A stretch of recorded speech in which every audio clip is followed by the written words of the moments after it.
A lot of people are more, I'm starting a business, now I have to market myself. I was marketing myself for a long time before I even thought that I'd start a real business. I'm more on the introvert side, like I have a bit more this kind of like imposter syndrome. I don't know exactly how to start, what should I do? Do you have any tips for like overcoming this and how to move forward with this? What's a post you saw yesterday that really stood out to you as horrible, and who posted it? You scroll for a long time and you're not commenting.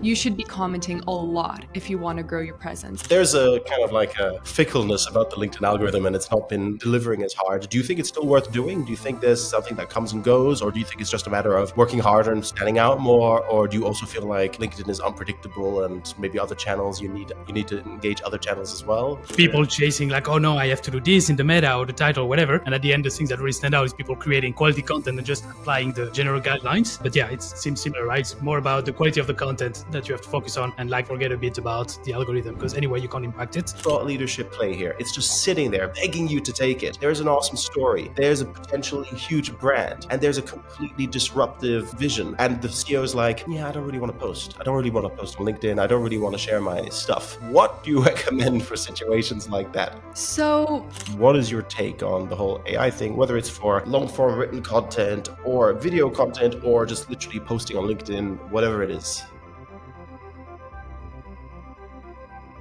All right, we are back with another episode of Grow with the Flow, and today we have Marina Krivonossova. Marina, thank you for joining us. Thank you for having me. Excited to be here. And before we jump in, a quick introduction. Marina is the founder of Retold. You're a seasoned B2B content strategist, content expert. You've led marketing at all kinds of different companies, including Fizier. Yeah. Yes. I think one of the things that stands out is you've got a very notable thought leadership profile, big following on LinkedIn. You share a lot of great content, and we're going to dive into all of this. But again, thank you for joining us. We're looking forward to chatting with you about all things content, brand, and messaging. Absolutely. I'm very happy to talk about that because, it's getting more popular these days and I have a lot to say. So Good. We always start the same way, which is, what is your origin story? And I always say to all guests, you go back as far as you want. If you were, me and my friends sold Pokemon cards on the playground when we were 7 years old or 6 years old. Go as far back as you want. What is the origin story? How did you get here? How did you get to doing what you do today? So if we're going really far back, I remember when I was 4 years old, I went to a private school. They had us writing, books early, as much as you can call them books. And I wrote a book about a business fish. And he was selling things to all his friends underwater, selling coral, selling cars, anything you can think of. And I remember my dad reading that book and just laughing his ass off. He was like, "What is this?" And I was like, "What? It's like a profitable fish. What's the issue?" And he was like, "Oh, that's funny. That's cute." Didn't really think much of it. But to me, I was like, I want to make money. My goal is to be the business fish. Like, that's my origin story. And I remember in elementary school, I was also the person kind of selling random stuff on the playground. I was like selling snacks, selling fancy Japanese erasers, which were like the hot thing back in the day when I was in elementary school. And I didn't tell my parents until I was like 16, because if I told them I had random money from school, they'd look into it and, not really the best kind of thing Cut to off do. your supply. Yeah, exactly. But I was making bank like back then. And I was always spending it on other snacks because that was like what fueled me back in the day. And I'm still a foodie, so some things never change, but that's how I got that start. And, throughout my career and throughout my academic career, I wanted to be so many different things. I wanted to be a lawyer. I wanted to be a politician. I wanted to be a programmer. There was so much that I wanted to do, but it all came down to the idea that I want to have my own business. No matter what I do, I want to work for myself and I want to make a difference while I do so. And again, certain things didn't work out. I tried to study different things. I tried to work at different companies. I tried to, have so many different careers in such a short span of time. But ultimately, I found kind of my home, I would say, in marketing. I realized at a certain point when I was still trying to work in politics that I'd been working for marketing companies and companies in which I was doing marketing for as long as I could remember, really, like creating websites, writing copy, managing social media accounts. But I didn't think of it as a real career because I grew up in a family where that wasn't seen as a real career. It was like, I Russian immigrant parents, like I was told you can be a lawyer, you can be an engineer, but that's kind of it. Fields that are more creative, fields that are more fun and interesting to me at least, those weren't seen as real work. It was like a hobby. I remember my dad saying, "Oh, if you want to be an author, you can always do that alongside your main job." So writing on its own was not a real job to my family. So yeah, it was really surprising to them and to me that I ended up as a marketer, but now I've been doing it for as long as I can remember and I love it. I mean, maybe I'll still work in politics or engineering, but as a marketer now. Nice. I see that trend quite a lot with people who studied or were involved in some form of politics or political science. I studied it. Jolene studied it. We just had Adri on for a podcast episode. She studied it. And I think maybe this is a generalization, but politics is a lot about building a brand. It's a lot about communicating ideas outwardly. Unfortunately, most politics is like really poor and dishonest marketing. But there's a lot of similar trends. I It's a know a lot lot of of PR yeah, content, I all know a these lot of parties in people it. who kind Yeah. of go into politics, enjoy the spin part of it, the talking, the communication, that they enjoy a lot of it, but they feel just disillusioned with the political space in general, and they end up in marketing. It's really funny that I see this as a real trend. What got you? Because you said you always wanted to be the business fish. I love that story, by the way. That's great. That's I already know. When we share this, that's going to be one of the bullet points. How to become a business fish.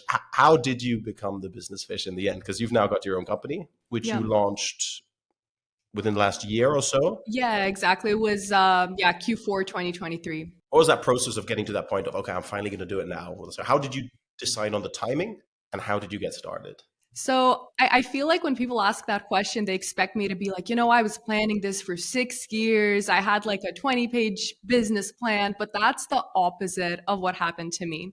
I was working at a company where I really enjoyed working. I was the head of marketing there. It was an AI tech scale up in the logistics space, super cool people, great team, really enjoyed my work, huge potential for the company, but something was missing. And I regularly came home and I told my husband, I was like, another one of those days. And he was like, what is it? And I was like, I don't know, man. Like, I like what I do. I like who I work with, but something feels off. I'm just not Hmm. excited to be there. And he was like, "Are you going to open your own company already?" And I was like, "Whoa, whoa. Like, what are you talking about? Slow your roll." And he was like, "Marina, like, you work for all these companies and you always end up like this at a certain point. You're never happy working for them, for someone else. Like, take a chance on you already." And I was like, again, whoa, slow your roll. Like, I don't know. I don't know. I was like, let's get back to this later one day. And I actually met someone on LinkedIn who invited me to a marketing conference because he was a speaker and we just connected on the basis of marketing. And he was like, "Oh, I have a free ticket. Do you want to join?" And I was like, "Yeah, not doing anything that day." So I go to this marketing conference with him, and he tells me his story of how he started his own business. And we get to talking, and I kind of open up about my experiences. And I'm like, "Yeah, I'm not really happy. I've always wanted to do this." And he goes, "Why don't you?" And I did my classic, like, "Oh, it's scary. It's risky. What if I suck? What if nobody wants to work with me?" And he's like, "Well, until you try, you won't know. And at least if you try and it sucks and everyone hates you, you'll know. And then you'll go back to what you were doing and you'll know at least I tried, right? You won't have any regrets, any risk, or any fear Hmm. of taking that risk again." And I was like, interesting. And the next day I go to my husband and I was like, "So remember we talked about that thing about the company?" I was like, "I met that guy at the conference. He shared his story." And he goes, "So you're finally going to do it?" And I was like, "What if I do?" And he was like, "Do it. Like, give yourself a year, see what happens in that year. And if it's going even a little well, keep trying. And if it sucks, you'll know." And I was like, huh. And all of this in the span of like 4 days. Right. So keep that in mind. That's cool. It's super similar, I think, to what we had as well, a little bit as a growth Really. syndicate. We're all doing like separate things, and then we meet up for dinner. And like, Mhm. I had already for a few days thinking, it would be nice to do something, the three of us together, 30, so the same, Jolene as well. And then we meet up for dinner. I was like, hey, let's just do it. And I think the day after or 2 days after, we're already like building the company. Mhm. And it was a no-brainer. I was like, okay, we're going to do this. Let's go. And then I think sometimes it's the best way to go, like not When things overthinking, happen go for it. naturally and organic, Yeah. and yeah, I think people have this big fear of failure, and it's okay to fail. Like, especially as an entrepreneur, it's fine. It's fine. You try it and it doesn't work. I mean, there's not many. I was going to say there's not any, but there's not many successful entrepreneurs who don't have a few failures under their belt. There might be a few who are really unique or extraordinary or lucky that don't, but most of us have some failures under our belt. So that's cool that happened really kind of all of a sudden in those 4 days. Yeah. All right, so we're pretty much around that 1 year in. What's your assessment so far? Are you going to be continuing? Yeah, I'm definitely going to be continuing. I mean, yeah, it's come with its fair share of obstacles and challenges, but I think the good outweighs the bad. So I definitely want to keep at it. I had a reminder set in my calendar to, like, after a year, cancel my PO box because I have a PO box for my like business address, and I was like, yeah, cancel it if you give up, basically. And I just saw the reminder, and I was like, I don't think I'm going to cancel it. I think it'll keep going at least for another year. Nice, nice. And what have been some of the surprises? Because I mean, starting your own business, it has big positives. It has some downsides. Generally, for me personally, the positives hugely outweigh the downsides. Yeah. That's been my experience. But what have been some of the surprising things for you? I'm surprised that I'm turning down clients because, before I started a business, I always heard you'll figure out who you want to work Yeah. with, you'll figure out who you don't want to work with. And I was like, well, I'm probably just going to work with everyone, at least at the beginning. And I got burned really early on, really, really hard.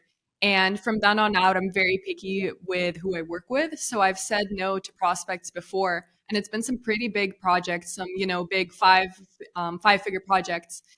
And every time I say no, I'm like, oh, maybe I should do it. Maybe I should just do it. And I'm like, no, because no amount of money is worth being miserable for and going through that all over again. No, because then you may as well get a full-time job. Exactly, Yeah, that's exactly. the whole point of working for yourself is Yeah, you can set your own rules. And especially if you don't need it right away, right? So you can say exactly. like, no, I don't need this project, even if it's a 5-figure project. And Hmm. it's a comfortable position to be in, which is a Yeah. nice one. Yeah. Yeah. One thing that stands out, so we did a big LinkedIn post asking people to recommend guests, and you were recommended a couple of times. So we were like, okay, we're reaching out, we're asking, and super happy to have you here as a result of that. One of the things that stood out is, we have some guests where they're just from the space and I know them. So, and of course, when it's somebody I know less well, like yourself, I do a bit of digging and I try to kind of get a feel for what you're all about. The thing that stood out to me is that you're really good at marketing yourself. And I see it when I see a lot of service providers, some of which I know are great, but they don't apply it to their own brand. Hmm. They have good connections, maybe they have a good network. They don't need to. I've seen it where you go like, oh, a really good example is Adam Robinson, one of these kind of big voices in B2B at the moment, especially on LinkedIn. He shared about how he grew his LinkedIn to 100K plus followers and all this kind of stuff. And he did this presentation. He shared kind of like these two guys that helped him along the way, kind of like ghostwriter, LinkedIn poster types. And I checked both of them out, and both of them have like no LinkedIn presence. They don't have their website that says nothing. And I'm like, oh, their own marketing is crap. That's definitely not the case for you. So that expression like eating your own dog food, I think that totally applies, even though I don't like the expression too much, it's a bit gross, but you get my point. um, I noticed that your messaging is super clear, and you have these materials that you use, free content calendar, assessment. How much Tell me a little bit about how you set this up, like your own marketing for yourself, and how do you balance working on your own brand versus working for your clients? Because that's one of the challenges we have with the Grow Syndicate as well. Is this is for our own brand, but there's always this clash between client work and working on your own brand. Yeah, absolutely. And I've really started to feel that with my own company because I've been working a lot more for my clients than I was at my full-time jobs. So obviously there's less time and less kind of bandwidth to work on my own brand. I think the advantage that I have is when I first got active on LinkedIn, I just did it for the hell of it. I didn't know what I was doing. I was like, people use this platform and I have an account. I have like 40 connections and I just want to write. I've always loved writing, business fish and all of that. So I just started writing. And originally it was kind of with no rhyme or reason. I was like talking about education and talking about marketing and life as an expat and just random topics that appeal to me, kind of jumping on trends, following what, the algorithm was doing. And back then it was like mid 2020, Started the pandemic, Hmm. everyone was bored, nobody was leaving the house, me included. So that was the time to do it. And back then it was super easy to grow organically. I didn't invest enough time to do that properly, so I didn't really, my growth didn't skyrocket. But at the same time, I was just writing and a few people resonated with it. I wasn't huge or anything, but people liked it. And I started making friends through LinkedIn. And friends turned into business connections, and that turned into little projects. And before I knew it, I was like, oh, so there's like an advantage to doing this on Hmm. LinkedIn. So I was building my own brand long before I was working for myself. And I think that's the advantage I had. I got so much experience with doing it for myself, not for a client, but really for me. And when I started doing client work, that kind of just kept going in the background. I already had an idea of how to approach it, how to, niche down my messaging, adjust what I was doing, really tailor that content to convey the messages that I wanted to share. So I think that's the advantage I had. A lot of people are more, I'm starting a business, now I have to market myself. I was marketing myself for a long time before I even thought that I'd start a real business. So, okay, like maybe this is a bit more a follow up, a bit more of a. I'm going to take it a bit more as a selfish question for myself because, like for example, Ferdy like is way more active on LinkedIn, is posting way more. But then there, are, I think I talk to a lot of people as well as marketers. I'm more on the introvert side. Like I have a bit more this kind of like imposter syndrome. I don't know exactly how to start. What should I do? Do you have any tips for like overcoming this and how to move forward with this to start building your own brand on LinkedIn? So, a big misconception about me is that I'm super extroverted and outgoing. I'm probably going to go sit at home for a day straight and just watch TV after this conversation because this is enough socializing for me. And I like going to events and I love meeting new people, but it does tire me out. And a lot of people think that just because you post on LinkedIn, several times a week because you're active talking to people that you're extroverted and it's easy for you, and that is not the case. The first time I made a post with my, 40 connections, I remember tracking the views obsessively. And it got 35 views and no engagement at that point. And I was like, I should just take this down. 35 people saw this and they hated it and they hate me and everyone hates me. Like, I'm not exaggerating. It was so bad.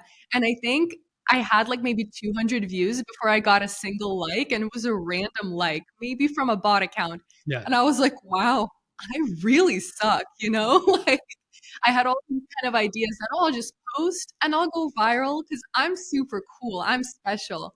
But that's not the case. But at the same time, think about it this way. When you scroll LinkedIn, or here, what's a post you saw yesterday that really stood out to you as horrible and who posted it? yeah, you don't remember. Yeah, Exactly. fair enough. There's so And much information out there that you forget about it. Yeah, exactly. And no matter what you post, and honestly, whatever you post will not be horrible. So it won't even be at that extreme of, oh my God, what was he thinking? You know what I mean? It'll more likely be in kind of the mid zone of, okay, that's a cool post. I have a 3-second thought about this and I've moved on. yeah, And nobody's going to overthink it. And even if it's something crazy, even if it's something that makes headlines, by next week it'll blow over. You know what I mean? So I think a lot of people put too much emphasis on the value people will kind of get from their posts in that yeah, way. And it's kind of that spotlight syndrome of, oh, when I post it, I'm going to be in the spotlight. But you're just one of many people posting. And the bright side of that is, yeah, if you do something that you're not too happy with, nobody will remember it. yeah. But if you do something awesome, there's a good chance you'll make an impression on even just one person. And to me, that's enough reason to keep posting. I think it's a really good point that we put so much effort. When you start with LinkedIn, you put so much effort into the posts, like so much. And a lot of that comes from so many people are going to see this. And I agree. I think I noticed early on that a lot of the posts I was creating could be 4 posts. They could be 6 posts. So it's also picking, not overcomplicating it, not setting the bar too high. You have a cool idea, you want to share it, put in some effort if you want, keep it simple if you want, but just get it out there and just do it rather than don't do it. Exactly. And that's actually the reason I created my free content calendar. So it's a content prompt calendar Yeah. with basically a month of content prompts. And they're vague enough to be applicable to anyone, but specific enough that you can really, tie them to your own personal story. Yeah. And it's free. And that's why I always tell people, try it. Like, you're not committing to me, not to my company, but it's just for you to get an idea of the sort of things you can write about if you're really sitting there and you're like, I want to write, but I have no clue where to begin. Yeah. So one of the things that stood out when I was looking at, the services, the way you position yourself, is you really talk to founders, which is interesting because I mean it makes total sense. But I think again we always talk about be specific in your communication. You're a very clear communicator. Even now when you talk, you're very clear. It's very easy to understand where you're going, what you're saying. This is a as opposed to what I'm saying right now. This is actually a two-part question. I just decided this is a two-part question. Number one is, have you always had that kind of clarity of communication? Is that something you developed? I'm going to start with that one, and then I'm going to ask you about the founders thing. I've just gone completely derailed my own question there, but yeah, how have you developed this kind of clarity? So the short answer is no, this hasn't always been the case at all. To give you a little kind of insight into my childhood, I was born in Russia. I moved to the US when I was little, but at that point, I was already speaking Russian fluently. So when I came to the US, I was thrown into this American school where nobody spoke Russian. And I remember like crying every day when my mom dropped me off. I remember collecting acorns at recess because I had no friends, I had nobody to talk to, and I was scared to talk to people. And even at our apartment where we lived, I had a friend. He also spoke Spanish, but his English was way better than mine. And even talking to him, we had so much fun playing together, but I was so shy and I never knew what to say and I was so scared. And that really followed me through my life. I remember in elementary school, I was always kind of finding someone else to follow, somebody who kind of be a leader in that sense, because I was scared of voicing my own opinions and standing out and not following the crowd. And that really continued for a long time until I went to college when I was 17. And I remember walking to my classroom, my very first one, and I was like, I'm over this. I was like, I am picking a new personality. I don't like the other one. I don't like how I can talk to people, how I'm scared to be around people, because this isn't me. It's just, Yeah. I don't know, this like protective shell I wore for much of my life because I was always scared. And I was like, I'm over this. I'm not doing that anymore. So I made a point of always raising my hand first and always being the first to initiate the conversation. And the more I did it, the more I realized what I said with LinkedIn. People aren't really going to remember the mess ups. Like, yeah, it's scary to you in that moment. And you're like, oh my God, I wish I could melt into the floor and disappear. But by tomorrow, even by the second half of the day, it'll all be forgotten by you and by everyone else. And the more I did it and the more I put myself out there, the more I realized that. And kind of in doing so, my communication became more clear as well. I think those two things went hand in hand for me. Yeah, so also confidence very important, Yeah. and I like that. It makes a lot of sense, right? If you grow up with struggling communication, languages, these sort of things. When I was 9, I was stuck into a French school without speaking French, so not quite the same experience because there were lots of others in my boat as well at the Mhm. time. But it's it definitely makes sense that gave that you that more of that drive to actually be a clear communicator and be more proactive in sharing your ideas. And like I said, in what was supposed to be the last question, the communication towards founders, is that again, how did you come down to saying, okay, I really want to be talking to founders. I really want to be targeting founders rather than marketing teams or businesses as a whole or commercial teams? So, in terms of my company, I do also work with marketing teams and kind of businesses as a whole, but I find that my sweet spot is really startup and scale up founders who are looking to establish themselves either as the face of the brand or just as a part of the brand, but are struggling to build that online presence. So, when I was working full time, I often did ghostwriting for the C suite and just for senior executives. And I realized that they were really interesting people with really great ideas but no idea how to communicate it effectively. So a lot of the times, also like in politics, these are the people who would have speechwriters or something of the sort. And I realized that I really liked getting into these people's heads, learning what they do, kind of learning who they are, and being able to communicate that to a wider audience. And not only did I enjoy it, but I saw the value in it for them. And I see the value in it for founders who are trying to grow their companies, who are trying to build relationships, who are trying to get out there. So even like with this podcast, you said some people mention me. I don't even know who they are. I don't know who mentioned Yeah. me. And I feel like if I didn't build my brand, that would never have happened, of No, of course. course. But the fact that this is happening because I invested so much time into building my own brand, this just happens in the background. This is just like a cool side effect of all that work that I've done. And I want to help do that for founders who are still trying to find their own voice. So how is the plan exactly? So let's say you start talking to a founder and you're like, okay, this is what we're going to do. What is the plan? Like, how long does it take? What is the structure you take? What is the approach? So high level, like a little bit, if you can tell us some more about it. So everything I do is very, very tailor made. I don't have a set like, within 2 weeks we'll have this, within a month we'll have this, because every single founder has different goals. They have different amounts of time that they're willing to invest into LinkedIn, into talking with me, into building their brand. I mean, I've worked with founders who are like, let's do 2 hours of LinkedIn every single day, and weekends are no exclusion. And I'm like, oh, wow. Okay. And they want to post, 5 things every single week. And that's crazy. And that means you're going to go pretty darn quickly. And then I have some founders who are like, realistically, I can do half an hour a week, or not a week, sorry, a day, and maybe 2, 3 posts a week. That'll obviously be slower growth. So again, everything I do is custom made, but I think the value there is that founders don't feel pressured to do something they're not ready for. And I'll always say, hey, if you're not doing at least this much, you're not going to have growth. You're not going to have sustainable growth. But I make that very clear. And I just always make sure that everyone who works with me or wants to work with me kind of knows what they're getting into in that sense. So, as a very practical, and obviously we don't want you to give away all your secrets. So everyone, if you want to nail this, you got to reach out to Marina yourself and try and see if hope she's available, and that you're not one of the clients that she has to turn down because she's got too much on her plate. I mean that in a positive sense. We have two really good examples here. We have Clément, who wants to post, and I'm nagging him to post, if we're honest. He's the one pushing me all the time, like post, don't think about it, go for it. So we all nag each other on different things that we fall by on. But I like to push him to post. He doesn't post too much, but now that we do the podcast and these kind of things, he's got a cadence of a post every week at least. Yeah. A post every week at least. Yeah. What does he need to do? Does he need to post more regularly? Does he need to, well, obviously he needs to post more regularly, I guess, but what does somebody in his position need to do? And I'll tell you about my position, which is different. I post 3 times a week, at least twice a week.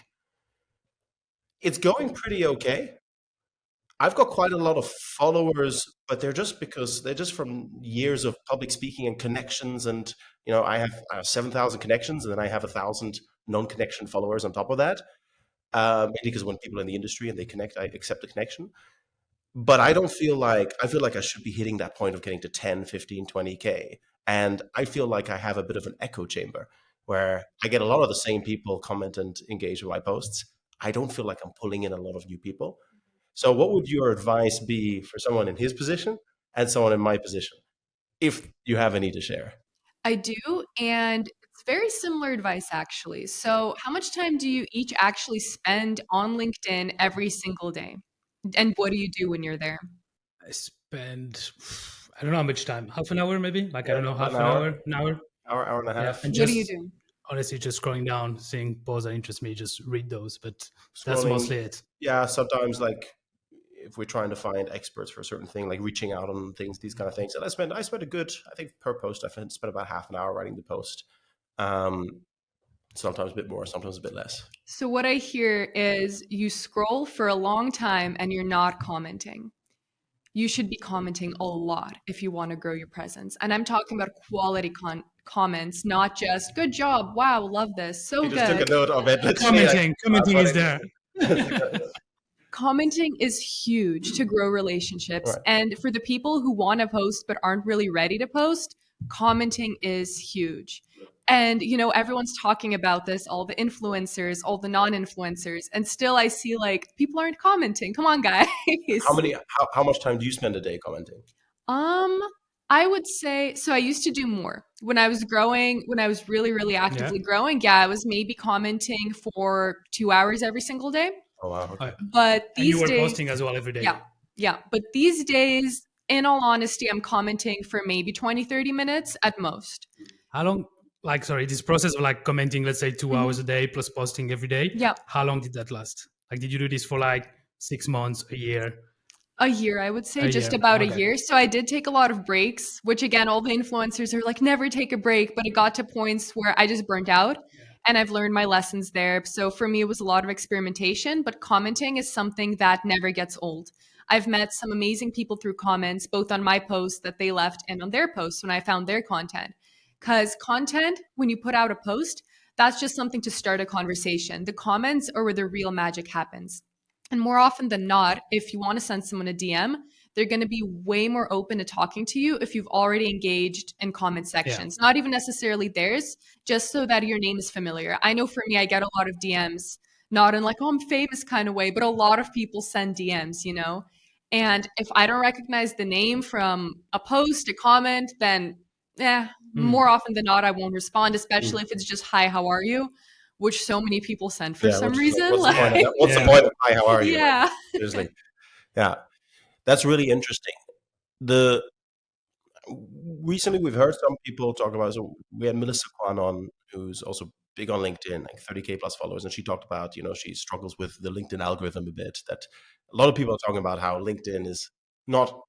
There's a kind of like a fickleness about the LinkedIn algorithm, and it's not been delivering as hard. Do you think it's still worth doing? Do you think there's something that comes and goes, or do you think it's just a matter of working harder and standing out more, or do you also feel like LinkedIn is unpredictable and maybe other channels you need to engage other channels as well? What do you feel about it?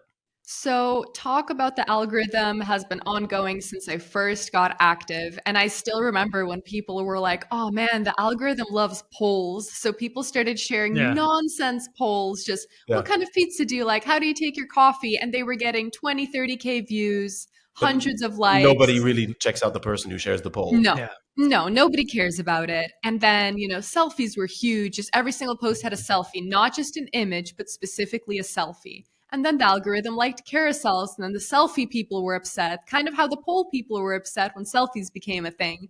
So it's just one of those things where you gotta go with the flow. You gotta accept the changes. And I know for me, I've had days and moments where, I had a post with 100 likes, and the next day I post, and after an hour, I get like 3 likes. And I'm like, what the heck Yeah. happened? And then everyone's talking about the algorithm and, oh, the algorithm is the reason I'm, not getting views, and stupid LinkedIn screwing me over again. And you can complain, but who's that going to help? It's not going to help anybody, and it's not going to help you for sure. Yeah. It's just going to make you look like someone who's dependent on the algorithm rather than the quality of your content to get to the top. So when that happens, honestly, I'm like, okay, delete. Nobody liked that post. Yeah. But then I sit down and think, okay, what kind of content or what kind of topics can I make my content around that will actually stand out? Not having to do with the algorithm, but really, what are the topics that people aren't talking about? Because if everyone's talking about, I don't know, the algorithm, let's talk about something different, because you know that the people worth attracting are sick and tired of hearing about the algorithm. Yeah, So that's I my agree. take. I agree. I think I can't remember. I read it. Somebody said it. Somebody mentioned something about when you create quality content, you're building your own brand, and that carries over into other channels. Whereas if you're just tapping into the algorithm at every given moment, you might get more views, but people don't necessarily connect with you that strongly, and they're not going to follow you on other channels that you might be using. So Probably the same in other channels, right? Because you could also, what you said, you could also compare it, for example, with SEO, that everybody has been talking for 10 years about the algorithm, and you SEO have was people, dead. SEO was dead. and you SEO have was people dead. chasing like, oh no, I have to do this in the meta or the title or whatever. And at the end, the things that really stand out is people creating quality content and just applying the general guidelines. But yeah, it seems similar, right? It's more about the quality of the content that you have to focus on, and like forget a bit about the algorithm, because anyway, you can't impact it. Yeah. So yeah. Last question on this, and then we'll move on because I don't want to be talking about LinkedIn all day. We talk about them enough. When you say you spend some time commenting, I think it makes sense. You really just gave me that aha moment when you said, it's not just about the posts; it's about the conversations that are happening. Because I have looked at LinkedIn as just this place where everyone broadcasts, and I didn't think about, yeah, actually, that's not what it should be all about. And, obviously it shouldn't be about that, but actually thinking that way. And um, when you comment, do you have like a set number? Like, do you kind of go, okay, here's, 100 people that I want to follow and that I want to comment on, or do you just comment on what's on your feed, or you follow the people you like, so it ends up on your feed and you comment there? Like, do you have a special approach there, or is it just comment on good posts with good answers? So again, I know a lot of people have a strategy with this where they have a whole Excel spreadsheet of the people whose content they want to Really? comment on. Absolutely. That's a huge one. But for me, that's not something I want to do. It's not worth it. I like to kind of switch it up. So what I do is I just scroll through my feed. I either sort by recent or, by trending, whatever the feed wants me to see. You can sort the feed. Yeah, you can sort. I Oh, just learned about that. I didn't know. okay. Okay, cool. Nice. That's free of charge this time. But yeah, so I sort my feed depending on what I'm in the mood for, depending on what time of day it is, and I'll comment on the post that I find interesting, and I'll read the comments. And if somebody says something that resonates with me, I'll also open their profile and see what they've been posting about, and then I comment on their stuff again if it catches my attention. Yeah. I don't do forced commenting with certain people because to me that's like being in an engagement pod. And I don't want to do that. Like, I Yeah. only want people to comment on my stuff if they genuinely like it. Even if, we're friends, even if we're really close, but you're like, ugh, this post didn't do it for me, that's fine. That's really not something Yeah. I'm going to take personally because, you didn't see it in time, you didn't vibe with it. That's cool. And I hope that people kind of feel the same way about me and that it's not, offensive if, oh, Marina hasn't commented in a week. I might have not seen your post. I Yeah. don't actively chase out people's profiles. I just kind of roll with what LinkedIn shows me and the comments I see. That's another reason to comment because people will notice your profile from the comments. Yeah. Yeah, that makes That makes total sense. sense. One of the things that stands out a lot when you talk about telling a story, like telling a story is so important. What does that actually mean? Because I agree, and I have a good idea on how to tell stories, but I think a lot of people, it's one of those things that everybody agrees with, but people struggle with actually making that practical. How do you tell a story rather than just listing a bunch of product features? I try to talk to people's emotions as opposed to their brains. Yeah. We still talk about the actual things we're selling. I still say, hey, DM me if you need help with ghostwriting, for instance, or your content marketing. But at the same time, I make sure that my stories go beyond kind of people's first layers. So it's not just, oh, I'm reading, I'm skimming, it's just another post, but really like something that tugs on their heartstrings or something that makes them feel like, oh, okay, I get it, or something that just makes them feel in general. And I think that's huge with storytelling. Yeah. Yeah, I think that also stands out when I look at your copy and your content. You put a lot of effort into, well, showing what it is you're about. And I think that's really important because people want to, I always say, if you want to find the best SEO agency, Google it because they're going to be ranking. If they know what they're doing, they're probably going to be ranking. It's the same thing. If you want to find the best person for working on your messaging, working your content, working your positioning, find someone who's really good at doing it for themselves as well. Exactly. So, yeah, that really stands out. What do you do in cases where I guess this problem doesn't occur because I guess people come to you if they're convinced that this is a solution. But what would you suggest for people who are, we have this as well. We work with companies and we're like, you doing something so unique in such a traditional space. You have such a massive thought leadership play here. It's just sitting there begging you to take it. There's an awesome story. There's a potentially huge brand and there's a completely disruptive vision. And the CEO is like, yeah, I don't really want to post. I don't really want to post on LinkedIn. I don't really want to share my stuff. What do you recommend for situations like that? So the thing with that is my first reaction would be to say, hey, here's someone in your field that I've worked with, and here's the results we got, whether it be an individual or a company. And I say, hey, do you want to get on this level or do you want to fall behind? And sometimes that'll make them say, okay, you're right. Like if it worked for them, maybe it'll work for me. But sometimes they're like, no, I still don't want to. And I say, all right, that's fine. Have a great day. And more often than not, in 3, 4, 5 months, they come back to me and they're like, hey, Hey, by the way. I hate to say it, but I think you're onto something there because in the moment, it's not worth my effort to beg them and plead and say, come on, let me convince you. I'm not going to do that because, No, but you're an external, right? So you can yeah. afford to do that. I guess if somebody's working at a company full time and they see this as a channel. Well, internally, I've done that as well. And I have the same thing. I say, hey, this guy is doing it and it's great. And they say, no, I still don't want to. Right. I'm like, all right, well, then I'm going to keep doing what I'm doing. But I'm going to tell you right off the bat, we won't be getting those same results. No. And they say, oh, yeah, just try to do what you can. And then I do it. And then I reach out again in a few months and I say, hey, look, they're still growing and we still suck in comparison. Where can we go from here? And I've had that situation where at first they were really resistant and then they watched their competitors do it and they were like, oh, okay, maybe we can try it a little bit. Yeah. And I've been able to kind of, persuade them by saying, look at them. It's almost like a strategy. If you, let's say you lose a deal as a service provider because you're offering the service and somebody's like, yeah, I don't want to do this, and then just put a calendar and mark in the calendar 3 months later to share with them the results of one of your clients in those 3 months and be like, if you'd said yes, you'd be here right now. Yeah. Could be a fun guy. It's quite a powerful thing to do. Yeah, I get results, of course, speak for themselves.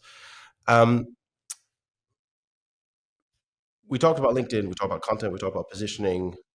Elephant in the room is always AI. Do you use it? Should people use it? Do you think it's going to be super disruptive or not? What is your take on the whole AI thing, whether it's for long form written content or video content or just literally posting on LinkedIn, whatever it is? So I love Gen AI, honestly. And I know that might be an unpopular opinion because a lot of marketers see it as a threat. I don't, at least not yet. Maybe we'll talk in 5 years and I'll be like, I'm out of a job thanks to Gen AI.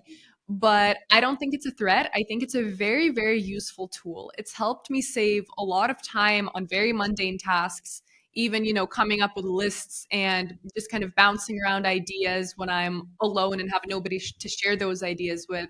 I think it's made a huge impact on my work. But I also see that a lot of people are using it incorrectly by going into ChatGPT and saying, hey, write a post Yeah. about why marketing is useful. And then some marketing influencer or wannabe influencer will share it and they'll say, hey, this is like my content, follow me. And it's all the same stuff. And all the posts look alike and the topics are alike. And there's no variety and there's no human touch or creativity left to it. And I think that is the most kind of improper use of Gen AI because you're not going to resonate with anyone. You're not going to reach any worthwhile audience. People will see right through the nonsense. So I think there's a right way of doing it and a wrong way of doing it. I think it kind of changed, right? Because you had the thing when AI started, a lot of people starting using it for the content. So it went full on, everybody was using it. And now everybody's in a point like, okay, everybody's using it now. Okay, let's go back to, like my own tone of voice, my own branding. So you went, exactly like your own content, tone of voice, AI, and back to the other Yeah. things. Yeah, I It's think pretty quite a lot fancy of this people, way. maybe even Gen AI gave them like that stepping stone into doing content in the first place. I think that's quite positive that people who just couldn't or didn't write, you start using Gen AI, everything sounded the same, and now some of those people are trying to stand out and actually think for themselves a bit more. But I agree, I use it a lot as well. I just use it very differently from how when people ask the question, "Is AI going to take over?" They expect. And we talked about this in a previous episode. I like to think about for finding synonyms or for challenging me to write something shorter, clearer, differently. So I use it as a tool, and I'm usually not sending one prompt to ChatGPT. I'm sending a very extensive prompt with a bunch of follow-ups. I'm almost having like that as if you're sitting with an intern or an assistant and you're giving feedback and saying, actually make it a bit more like this, actually change it like this. And I'll have like a 30 round exchange with it before I get to something where I'm like, okay, cool. I still need to add my own thing to it. But then I have like Yeah. I always say, like, I always struggle with a blank page. Mm-hmm. So rather than sit an hour and a half staring at a blank page, I'd rather have something not great from ChatGPT Mm-hmm. that I have to completely rewrite, but at least it gets the ball rolling straight away. Yeah. All right. We'll move into another segment, which Yes. is a fixed set of questions. I mean, these are relatively short form, but they're not rapid fire. That's still to come. And these are questions we ask every guest. And our goal in the long term is to really try and cross-reference and look at trends. And every time we do this, I start to see more and more trends. I talked about that politics trend. I Yeah. start to see more and more trends coming out, and I think that's going to make for some nice content. Also, we talk about creating content, also repurposing content is important. And yeah, so over to you, Clement. All right. So what's a controversial opinion that you have in the space? In marketing specifically. Business, in this case, yeah.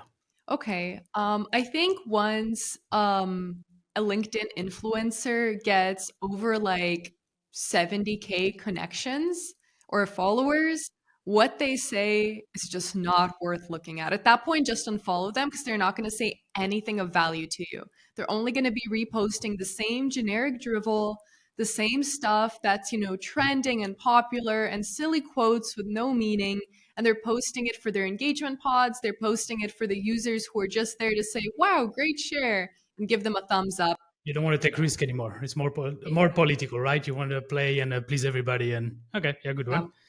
one. So what's your biggest or favorite fail, like business wise? Oh, man. Okay, here's one. So, without naming names, I was working at a company where I just wasn't happy. I wasn't happy there for a long time, and I was ready to just leave for any job. And I started what you shouldn't do, which is, the spray and pray approach with job apps, where I was just applying for every single marketing vacancy I could find. Like, truly, I wasn't even reading where I was applying to. I was just like, click, click, click, click, like easy apply, a million times in a row. And first job I heard back from, they were like, "Hey, do you want to work with us? We're a startup, tech, blah, blah, blah." And I was like, "Oh, that sounds super cool." And I never met them in person. We just spoke. We were in the same country, but we only spoke over video chat a few times. I met the CEO, I met the CTO, and I was like, "Yeah, this is really solid. I'm excited." I put in my 2 weeks and I started working at this job. And half a day in, I was like, oh my God, this is the worst thing I've ever done to myself. I took a pay cut for this just because I wanted to leave. Yeah. I hate these people. I hate this work. I hate this job. I never researched the company. I was like, I don't really know what they're doing, honestly.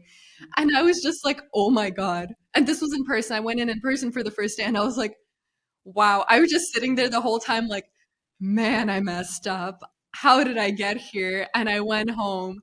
And the whole train ride home, I was like, oh my God, like, why am I this way? Like, why was I so excited to leave that I just took this random job doing whatever?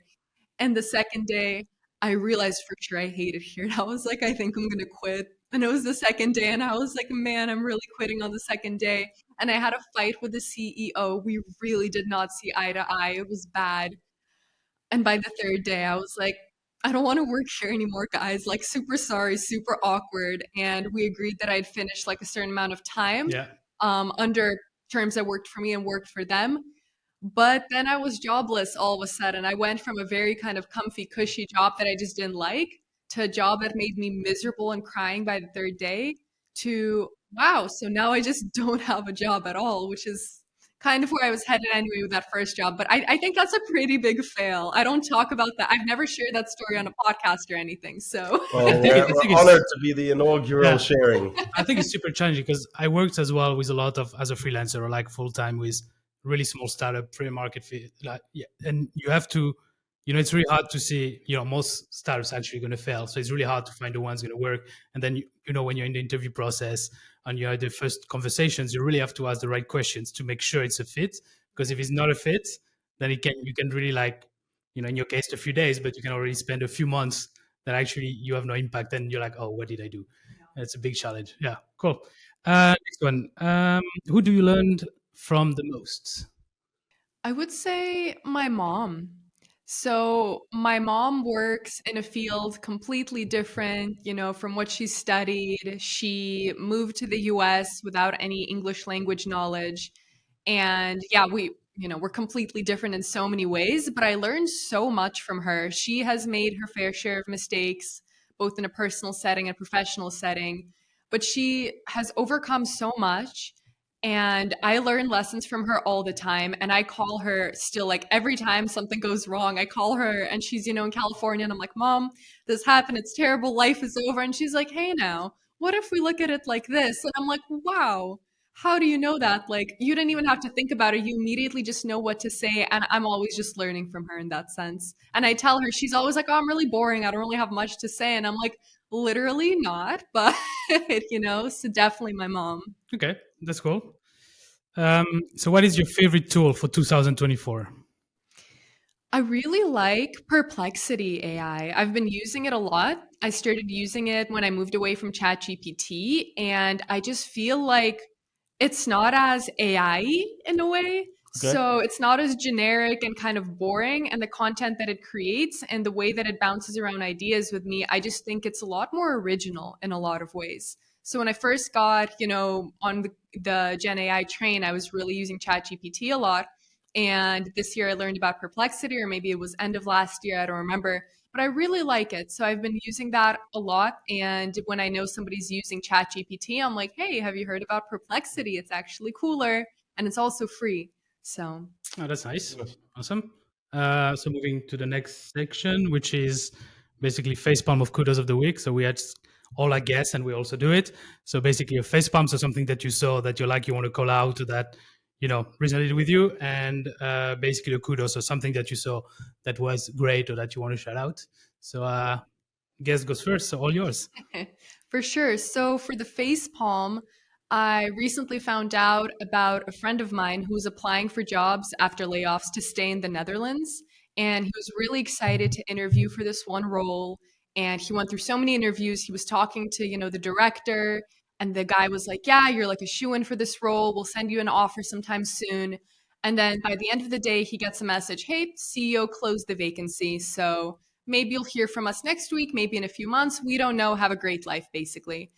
And I think that's horrible. And these things happen all the time. And I feel like we really need to call out companies doing this stuff because, I mean, this person was dependent on a visa to stay in the country. And they told him, "We'll give you the visa like expedited.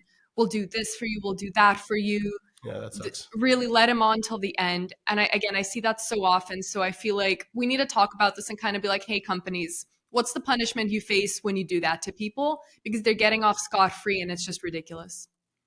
Cool. All right. And in terms of kudos. Yeah. So in terms of kudos, this conversation I was part of on LinkedIn recently in terms of AI, and the big ethical debate with generative AI is that it takes content from artists and creatives who wrote something and kind of rephrases it and paraphrases it. Well, I recently learned that a lot of marketers, if you can even call them that, wannabe marketers who are taking successful blog posts from competitors, running them through a bunch of AI platforms, publishing them on their own website as their own content, and then ranking higher than the originals. And apparently, the kudos here, that's not the kudos, is that Google is trying to fight against that. I don't know the details of it, but Google is trying to actively fight against that. And I think that's really good. Nice. Okay, awesome. Then I'll go next in case you want to steal one of mine. Then I'm already first in it. So I'm all out. I'm gonna have to think about it still. so yeah, at the moment that we're recording, so we're gonna have the next web conference coming the next 2 days. So I think I'm gonna do my kudos and my facepalm around this. So the kudos definitely for the next web, which we're gonna be part of. So I think it's super nice to meet all those founders, all those people creating those super cool startups, and just get to know more people. So that's super nice. And in terms of facepalm, I think I'm gonna be so the next web as an app, right? So you register and then you can kind of match and start conversation with people. And I received, I don't know, many messages on the app or on LinkedIn from BDRs and SDRs trying to pitch you like, generic messages into everybody, trying to sell you a solution that's not even applicable to me or like I don't even need for my business. So I think, yeah, I'm going to call it on this, on the lack of personalization on sales And messages. they just reach out like buy this thing, and sometimes it's just so irrelevant. Like Or book a meeting, like can't work. book a meeting, like why, like put the effort and put it the other way around, It's maybe. like desperate guys in Yeah. the 2010s on Tinder, just swiping everybody right, every single one doesn't matter. Business Cool. Tinder. I am woefully unprepared for this because, as I was saying in the last episode, that I always have to think of another kudos, another face palm, which means I always need two ready to go. As a face palm, what did I have as a face palm? I'll start with the kudos. So kudos, we talked about this before. Like we work with, we've now actually got our first person joining us as part timer, and well, we'll be introducing him properly in a few weeks. But he's a young guy, started his own company. We got to talking, really good at growth, and we said to him, we'll give you the opportunity to, you work for us, you can earn your pay, you can connect with the growth community and learn from us, but you can also build your company on the side. And I think I love to see, young professionals who are that hungry, who are hustlers, who are really way ahead of their kind of age in terms of the things that they do. That's a major kudos. And then the face palm. We already chat on LinkedIn. We chat on we chat on Adobe and Slack for their data privacy issues. It has to be something around. I'm drawing a blank. I had it. I had it for a bit, but I've drawn a complete blank on it. Could be something outside business as well, huh? Yeah, Just like in no. life. Yeah, yeah, no, I've got a face palm. Like sometimes you got to spend money to make money, and we talk too often to companies that. And I understand that when you're bootstrapped, when you're looking for profitability, that you can't piss away a bunch of money. But too often do I see companies that don't want to invest in quality. And the you get what you pay for is so true most of the time. There are exceptions. You might find that one freelancer who comes from, uh, let's say, a second or third world country and charges less. You might find that person who just hasn't gained the confidence on their entrepreneurial feet yet, and they'll charge you less than they're worth. But most of the time, you get what you pay for. And if you try to save money on getting in less good talent or less good professionals, you're not going to get the kind of results that you expect. And I think that's something that we see way too often, where somebody's like, oh yeah, I'm not going to pay to redesign my website. I'm just going to try and, work with the pieces that are already there. It's like, it's not going to look good. Like, it's not going to look good. And, that doesn't matter in some industries, and in some industries it really does. So that's my facepalm. And with a little bit of a delay, I got it there. Yeah, that's good. We can always edit that later. Exactly. All right, so the last section is like rapid fire. So it's just a few questions. You have to choose one option or the other, or it's like a yes, no answer, and then we just go for it. Okay, you ready? Cool. So Wait, LinkedIn post. LinkedIn post. LinkedIn post. First LinkedIn post. Sorry, I had to jump in there. Before we jump into the rapid fire, we always ask our guests to comment on one LinkedIn post, and I have here a LinkedIn post by you with two giraffes, two kangaroos. I know my animals, two kangaroos, and it says, hustle culture is not for me. I'm not going to read through the whole post, but just in a few words, tell us about that idea, that post, the idea of hustle culture, how you relate to it, and how you manage to balance basically, ambition and quality of life, let's call it. Yes, so the main reason, well, one of the main reasons that I wanted to have my own company, besides, making a difference in the lives of clients who resonate with me, is being able to work when it makes sense for me and being able to charge what makes sense for me, what I think my skills are worth.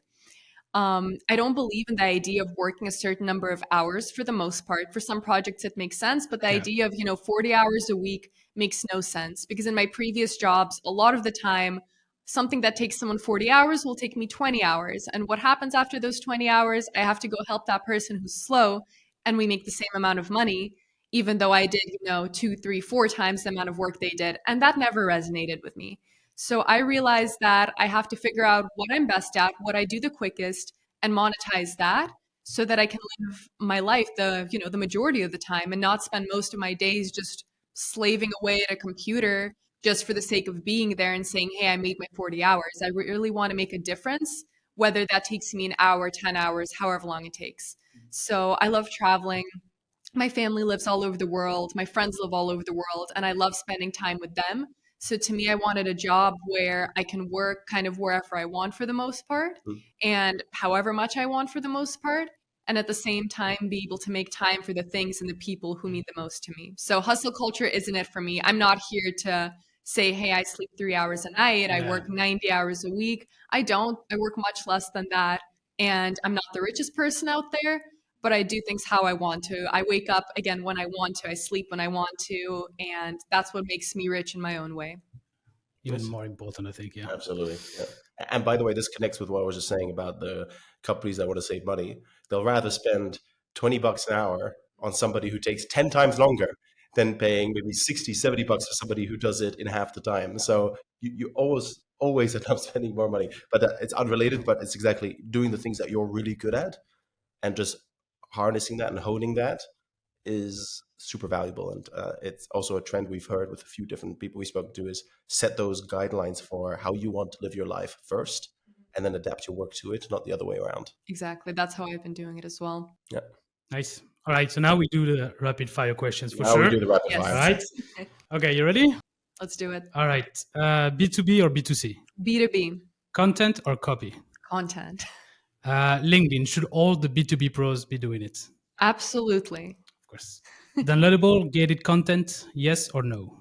Yeah. Okay. Who's really nailing the B2B content game? Ooh.